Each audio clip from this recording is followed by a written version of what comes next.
The dining table was warm that evening, or at least it looked that way from the outside.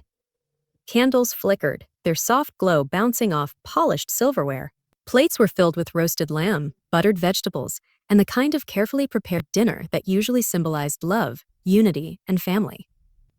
But beneath the surface, something darker lingered, something that would shatter the very fabric of what family was supposed to mean. I sat at the table, tired but quietly proud. Months had blurred into years of research, and years into a breakthrough that had finally begun to take shape. The work wasn't just mine, it was my soul, carved into equations, sleepless nights, and notebooks filled with frustration and hope. For so long, I had been dismissed as a dreamer, told that my work was a hobby, a waste of time. Yet here I was, with proof in hand. A discovery so powerful it had drawn the attention of major investors. For the first time, I thought maybe, just maybe, my father would look at me not with irritation, not with thinly veiled disappointment, but with pride. But then he cleared his throat, knife scraping against the plate as he casually said the words that froze the world around me. "We're selling your research," he announced, his tone disturbingly casual, as though he were commenting on the weather. "The deal is almost finalized. It's worth about $1 billion now." The room seemed to collapse inward. Forks clinked against porcelain, and my mother's face lit up in a way it never had when I achieved anything personally. My siblings exchanged wide-eyed glances, grins spreading, as if they had just won a lottery they never bought a ticket for. I stared at him, unsure if I had heard correctly. "You're... what?" My voice cracked. "We're selling it," he repeated, slower this time, as if explaining to a child. "Your work, it's the family's now. You should be grateful. This will secure our future for generations." My stomach twisted violently. My research wasn't theirs. It wasn't ours. It was mine.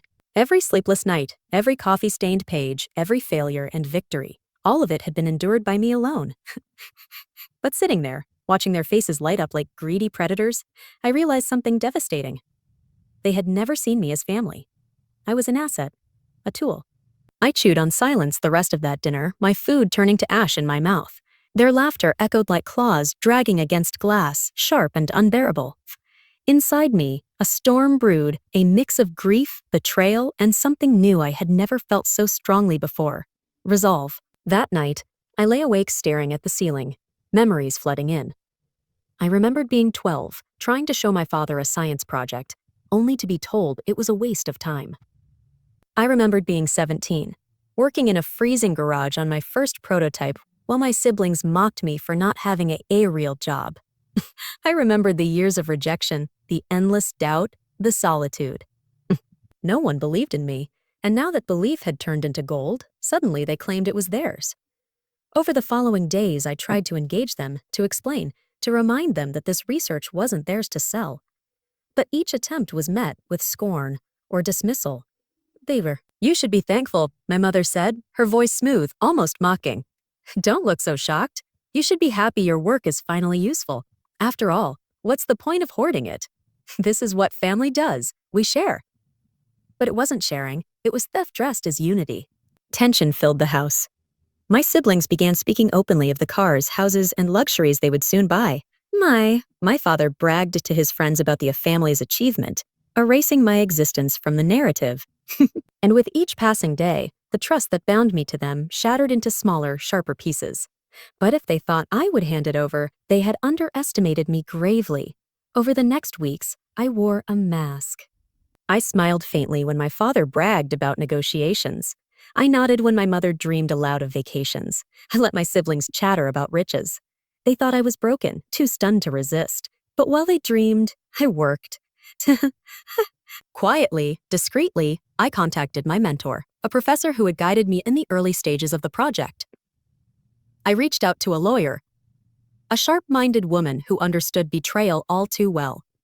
Together, we drew up papers, filed patents, secured rights, and locked down ownership under my name alone. Every line of code, every strand of data, every formula. It was mine, and I made sure no legal trick could say otherwise. The family had been careless. They thought love meant obedience. They thought silence meant consent. They thought I was still the child who looked to them for approval. But they were about to learn how wrong they were the deal day arrived. We gathered again, not at the family dining table this time, but in a sleek boardroom surrounded by glass walls. Investors in suits sat across the polished table, documents laid neatly before them. My father straightened his tie, smiling smugly as though the entire empire were his creation. My mother adjusted her jewelry. My siblings whispered excitedly about the billions soon to pour into their hands. I sat at the end of the table, silent, calm, waiting. The lead investor looked toward me. Before we proceed, we just need confirmation from the original researcher. His eyes landed on mine. You are the sole inventor, correct? My father laughed, waving dismissively. Yes, but it's a family project. We'll sign on his behalf. It's all in the family, after all. That was my moment. I straightened, sliding forward the documents I had prepared. Actually, I said, my voice steady despite the adrenaline racing through me. It isn't a family project. It never was. This research belongs to me, and me alone. Meh. The room went silent. My father's smile faltered, confusion twisting into anger. What nonsense are you talking about? He snapped. The lawyer beside me cleared her throat, placing the certified patents and ownership records on the table. Legally, everything is under their name. The family has no rights, no claims, and no authority to sell. The investors scanned the papers quickly. One of them nodded in approval. Everything checks out. His eyes flicked to me, respectful now. We'll continue negotiations with you only. My family erupted. My mother hissed, calling me ungrateful. My siblings shouted, accusing me of betrayal. My father slammed his fist on the table, his face red with rage. How dare you do this to your family? After everything we've done for you.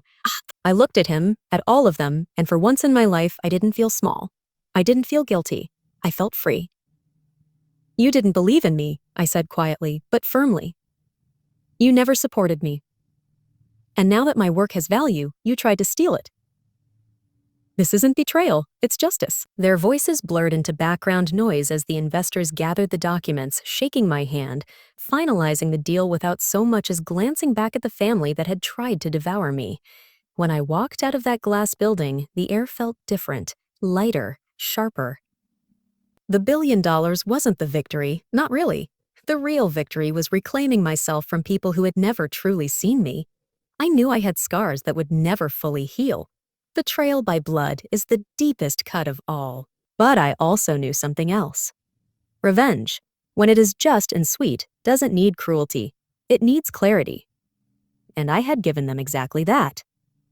They were left with nothing but their greed and their anger, while I walked into a future I had carved with my own 2 hands. And for the first time in my life, I felt truly, utterly free.